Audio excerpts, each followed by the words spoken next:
Dad, masyadong delikado. Hindi natin alam kung may kasama sila o armado sila. Hindi ako natatakot sa kanila. Kailangan kong makuha yung anak ko. Bessie! Huwag yung magtatago! Saan yung anak ko? Hindi ko hahayaang makuha ka nila sa akin. Paglalaban kita. Kahit hanggang kamatayan.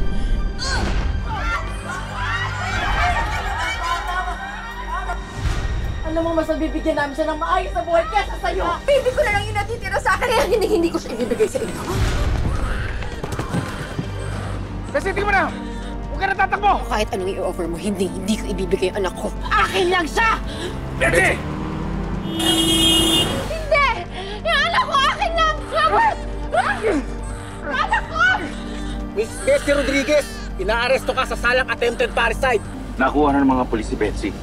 Sana mahuli nila si Susan para manahimik na tayo. Mabuti, Dad, walang masamang nangyari sa bata. Daddy looks just like you. Yeah. He has your eye.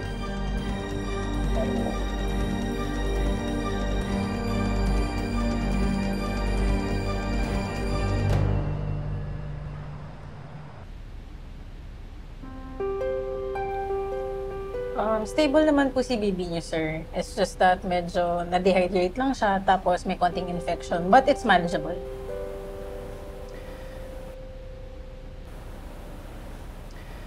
Doc, kailan ko siya pwedeng iuwi? Well, bigyan na lang po namin siya ng IV fluids overnight. And then, we'll check on his temperature once in a while. Para by tomorrow po, pwede niya po siya i-discharge na.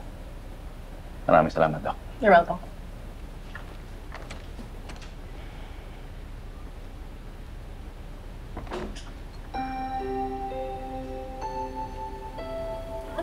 Baby.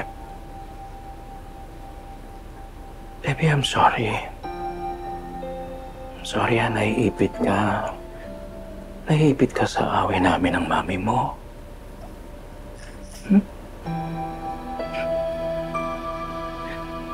Pero hindi bale.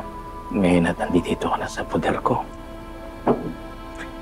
Gagawin ko ang lahat para hindi ka na malagay sa panganib ulit.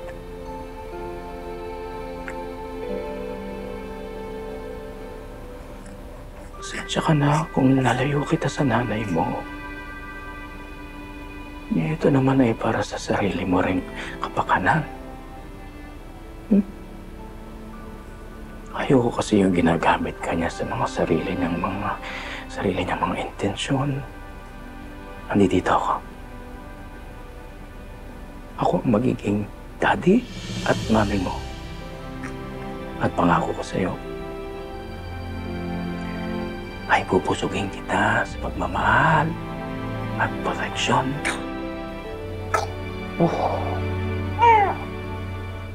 Okay.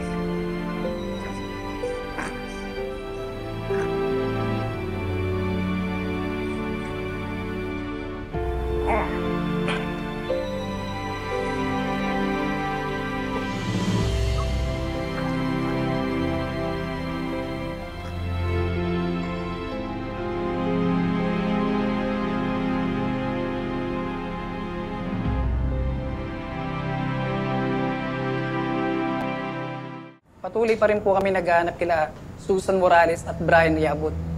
Babalitaan na lang po namin kayo pag may details na. Salamat po.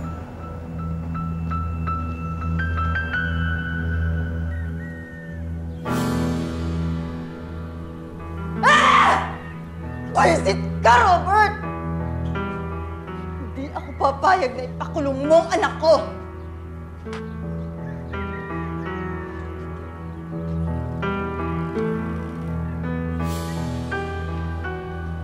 Bayaan mo na yung anak mo. Sarili muna natin ang intindihin natin. Nakausap ko na yung pinsan ko. Doon muna tayo magpalamig sa Lucena. Pagkatapos ano? Wala tayo makukuha kahit isang kusing kay Robert. Sayang naman lahat ng pinaghirapan natin.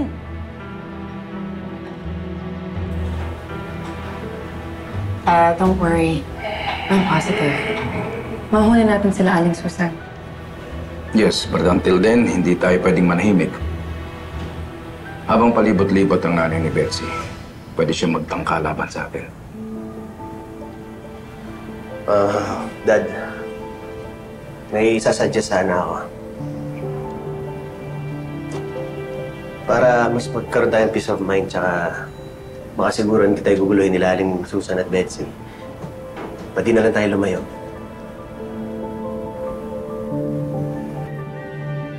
Susan, ano pang laban natin? Wala na tayong alas. Na kay Robert ng bata. Babawiin natin ang apo ko.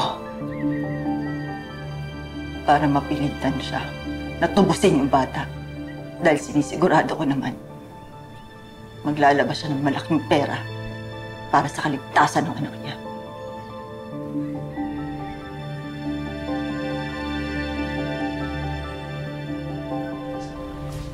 Pero isa lang ang pakiusap ko. Pwede ba? Bago natin bawiin yung bata, iligtas muna natin ang anak ko.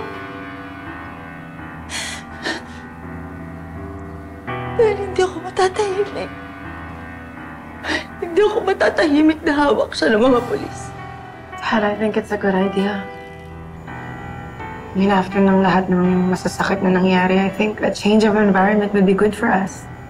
Makakapagsimula tayo ulit.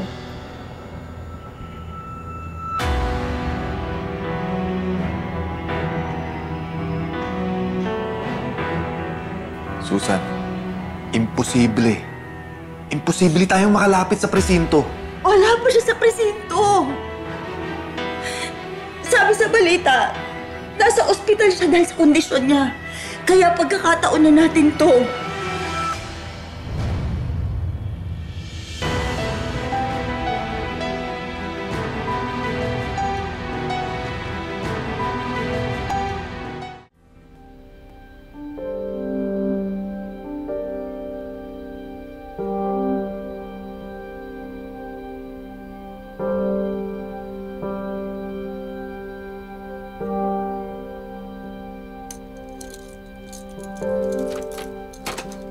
Nurse!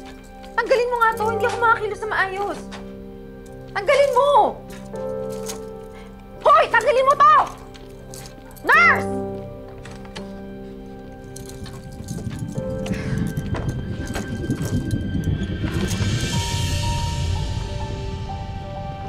Masanay ka na dyan sa alahas mong poses, Betsy. Bagay sa'yo yan.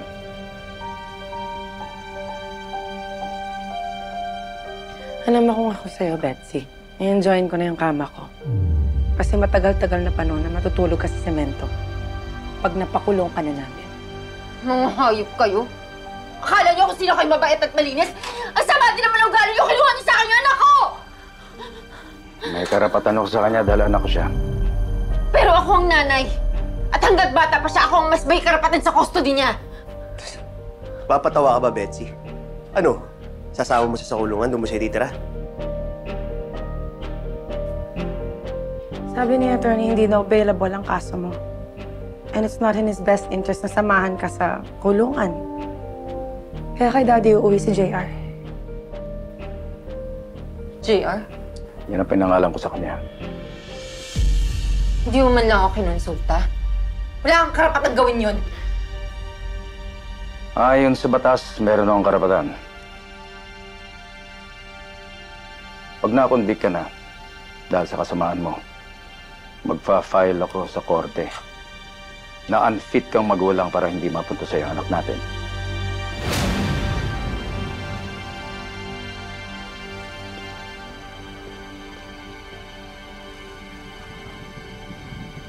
Ngayon, alam mo na kung gaano kasakit maagawan ng pinakamamahal mo. Hindi ka dapat kaawaan. Kasama na yan sa karma mo.